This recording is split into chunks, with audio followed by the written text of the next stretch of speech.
மழை வருவதற்கு முன்பே தனது காலை நிலத்தில் பதிக்கக்கூடிய முதலமைச்சர் ஸ்டாலின் குறித்து ஜெயக்குமாருக்கு எந்தவித அருகதையும் கிடையாது என்று இந்து சமய அறநிலையத்துறை அமைச்சர் கே சேகர் பாபு விமர்சித்துள்ளார்.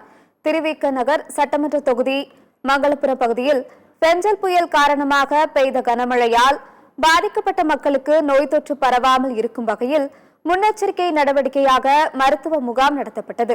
இதனை அமைச்சர் கே சேகர் பாபு தொடங்கி வைத்து பார்வையிட்டார். தொடர்ந்து வெள்ள நிவாரண பணிகளையும் ஆய்வு செய்தார்.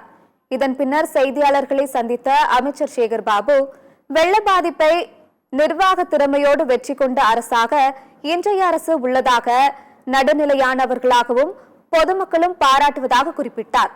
தாழ்வான பகுதிகளில் உள்ள மழைநீர் வெளியேற்றும் பணிகள் விரைவுபடுத்தப்பட்டுள்ளது என்றும் பருவமழையின் போது தண்ணீர் தேங்காமல் இருக்க நிரந்தர தீர்வு காணும் வகையில் 19 கோடி ரூபாய் செலவில் பணிகள் தொடங்கப்படும் என்றும் தெரிவித்தார்.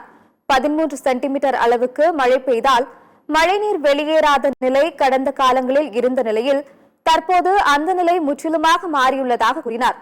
தொடர்ந்து மழைநீர் தேங்கும் பகுதிகளுக்கு முதலமைச்சரை நான் அழைத்து செல்கிறேன் என்ற ஜெயக்குமார் பேசியதற்கு பதிலளித்த அமைச்சர், டெல்டாவில் பெருவெள்ளம் ஏற்பட்ட போது வீட்டில் அமர்ந்து கொண்டிருந்தவர் எதிர்க்கட்சித் தலைவர் எடப்பாடி பழனிசாமி என்று விமர்சித்தார். தமிழக முதல்வர் அவர்கள் நேற்றைய ஆய்வின் போது ஆங்காங்கே பயணித்துக் கொண்டிருந்த மக்கள் நேரடியாக முதல்வரை சந்தித்து, இந்த முறை நான் வில்லிவாக்கத்திலே இருந்து பயணித்து வருகின்றேன், எங்கும் முக்கிய சாலைகளில் தண்ணீர் தேங்கவில்லை என்று எடுத்து கூறினார்கள். தற்போது கூட ஒரு சில தாழ்வான பகுதிகளில் தான் இது போன்ற நிலை. இதுவும் அடுத்த பருவமழைக்குள் முழுவதுமாக சரி செய்கின்ற ஒரு நல்ல சூழல் ஏற்படும். கடந்த காலங்களில் பார்த்தால் 13 சென்டிமீட்டர் அளவுக்கு மழை பெய்தால் கூட 2 நாட்கள் 3 நாட்கள் என்று தாழ்வான பகுதிகளில் தண்ணீர் வெளியேறாத நிலை இருந்தது. முக்கிய சாலைகள் அனைத்தும் துண்டிக்கப்பட்ட நிலை இருந்தது. தற்போது அந்த நிலை இல்லை. முன்னாள் அமைச்சர் ஜெயக்குமார் பேசின அந்த காணொலியை பார்த்திருக்கீங்க. முதல்வர் வேணாலும் அழைச்சிட்டு வந்தா தண்ணி தேங்கலன்னு சொல்றாங்களே, அவர் அழைச்சி எங்க முதல்வர் வர நிலையில இல்ல. மக்கள் துன்பப்படுறாங்கன்னு காதுல வந்த உடனே ஓடோடி கரைக்கு வர்றவரு.